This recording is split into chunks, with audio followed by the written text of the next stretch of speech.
putra raja. Kiranya ia mengadili umatmu dengan keadilan dan menghakimi orang-orangmu yang tertindas dengan hukum.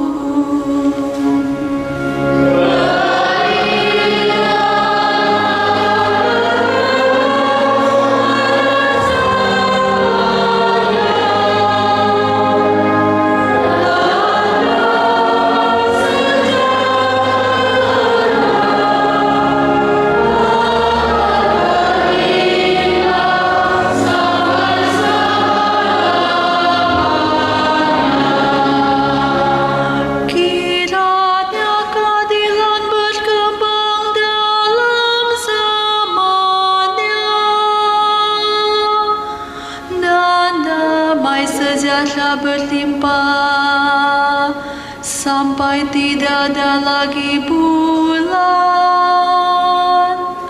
Kiranya ia memerintah dari laut sampai ke laut, dari sungai Efrat sampai ke ujung bumi.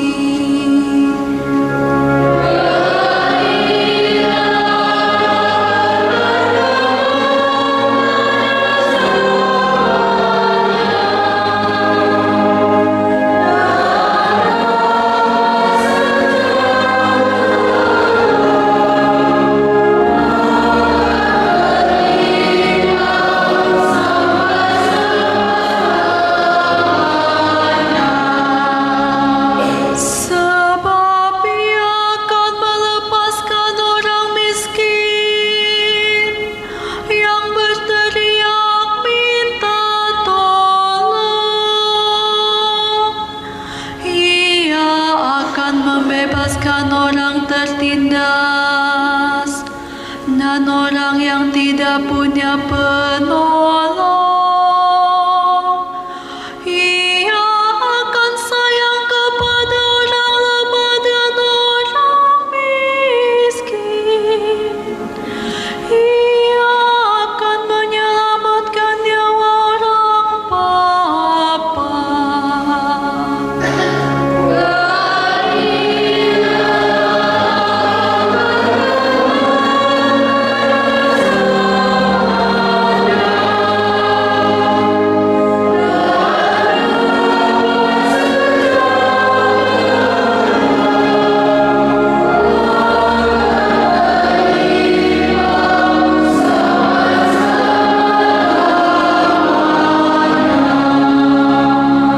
Biarlah namanya tetap selama-lamanya.